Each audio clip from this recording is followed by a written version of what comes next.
So, today I want to revisit the possibility of a railroad worker strike.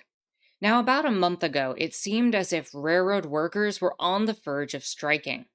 Then, at the last moment, the Biden administration's Presidential Emergency Board seemed to reach an agreement between union representatives and the railroad industries after 20 hours of negotiation. The Biden administration then celebrated a victory, announcing to media sources that a deal had been struck and that the strike had been avoided. The trouble is that this was a tentative agreement with union leadership of only two of the 12 unions involved. The remaining 10 had their own tentative agreements in place. And none of this was final, since the vote still had to go to the workers. And as it turns out, this Monday, one of the groups of railroad workers rejected their deal. Now, I've covered this in much more detail last month, and I'll link to that video in the description down below. But it's worth noting that the demands of these workers did not just include things like pay raises, which, mind you, their pay raise is already inadequate considering it's been 4 years since their last contract, and we've seen massive inflation with even higher price gouging happening from a lot of companies as of late this past year. In fact, their biggest issue, though, these railroad workers, has to do with working conditions and time off. And while this varies from worker to worker, whether you're someone riding on the train as part of the freight crew, or whether or not you are someone working on the rail lines themselves, many of these railroad workers are on call for what seems to be like 24/7. Some of them have no paid sick time. And some of them have paid systems based off of a point system based on how many and which days they can take off. And if they go beyond that point system, they can actually be fired. So, further, they are also fighting for things like safety protocols, involving having things like at least two crew members in freight trains. This is the type of extremely valid and realistic demands that need to be addressed and clearly were not in the tentative agreements that were designed for these 12 unions. Otherwise, workers would have agreed to it, and it would have been universal. So, what exactly is going on here? Well, we have here that the Brotherhood of Maintenance of Way Employees Division, BMWED membership, voted against ratification of the tentative agreement that it had reached with Class 1 freight railroads, sending the two sides back to the bargaining table and resetting the countdown to a potential work stoppage. The majority of the BMWED membership rejected the tentative national agreement, and we recognize and understand that result, President Tony D. Cardwell said. I trust the railroad management understands that sentiment as well. Railroaders are discouraged and upset with working conditions and compensation and hold their employer in low regard. Railroaders do not feel valued. They resent the fact that management holds no regard for their quality of life, illustrated by their stubborn reluctance to provide a higher quantity of paid time off, especially for sickness. The result of this vote indicates that there is a lot of work to do to establish goodwill and improve the morale that has been broken by the railroad's executives and Wall Street hedge fund managers. Now, the union had 11,845 members submitting ballots, with 6,646 voting against ratification. Now, the one thing that is worth noting is that the rejection of this tentative agreement results in what's known as a status quo period, where BMWD will re-engage bargaining with the Class 1 freight carriers, and that the status quo period will extend to 5 days after Congress reconvenes, which is currently set for November 14th, meaning that there will be no response until at least November 19th. So we're not going to see a strike of any kind from this particular union until late November. And a lot of the other unions are in a similar position given the time that they were given their tentative agreements to vote upon. Now, it's also worth noting that one of the things that this particular union, the Teamsters affiliated BMWE, part of their bargaining with the Sheet Metal Workers Mechanical Division had been to push for 13 sick days annually, and the carriers refused to budge. Now, 13 sick days is not enough, especially considering the grueling conditions that these jobs can often create. But looking at one of the more propagandistic pieces from Politico, I want to talk a little bit about all of this. Fears of a disruptive rail strike are roaring back to life, less than a month after President Joe Biden took a highly visible victory lap for averting a pre election meltdown. But one labor organization's vote this week, as we talked about, rejects a contract with the railroads threatened to undo the White House efforts to avert a strike.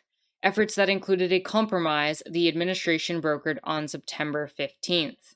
The upshot is that railroads could again be weeks away from a work stoppage that would halt 40% of the nation's freight traffic, imperiling Americans' food, drinking water, and electricity supplies, as well as the holiday shopping season.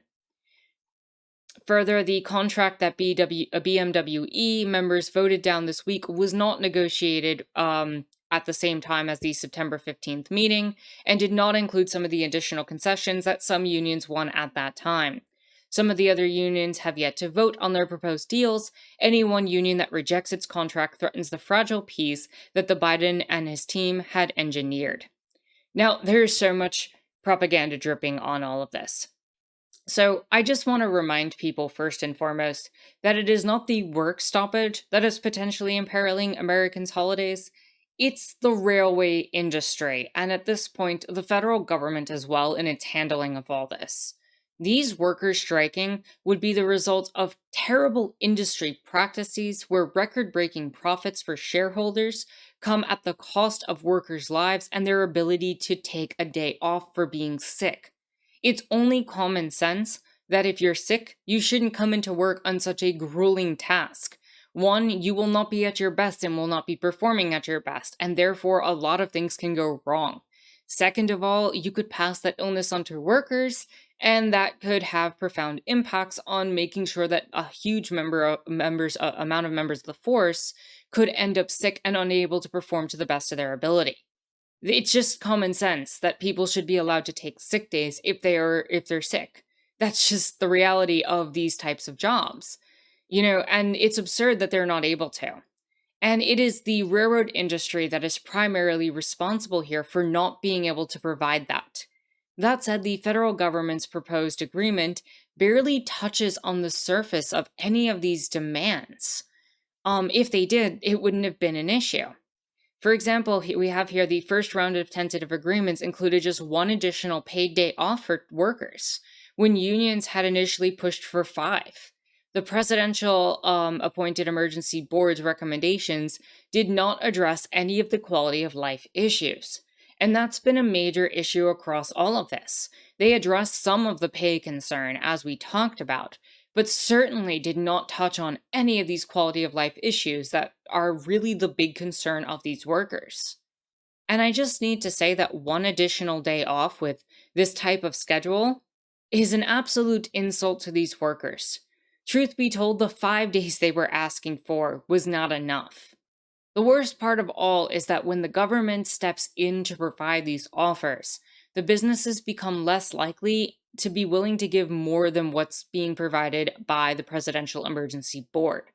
Quite the contrary of it stepping in and trying to make things right, it actually does put a little cap on the way that the businesses will accept certain terms.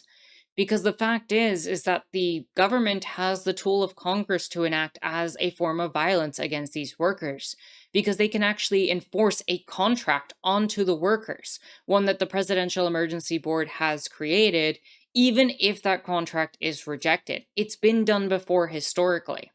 And if Congress were to use that tool, why would the companies be in any way incentivized to push any further and to give in to more demands?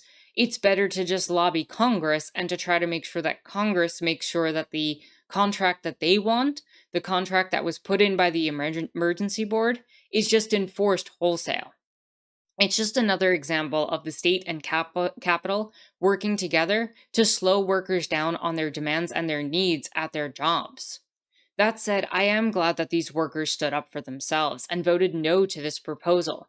And I hope their fellow unions, including the 2 big ones who are holding out the longest on a tentative agreement, will join them in this fervor. Because there's no reason why that they can't and shouldn't follow suit. The results from these six other are still pending, these six other unions, including the two holdouts that kept negotiators at the Labor Department overnight last month. And some people familiar with the conversations predict that the results, like BMWE's vote, will make it more difficult for the leaders of those to sell their contracts to their members. Now, I need to say this. The union shouldn't be selling the contract to their members. The union should be fighting for the greatest contract possible for its workers. It's not the goal of the union representatives and leadership to sell to their members and say, this is good enough, this is the best we're going to get. No, that's not how this should work.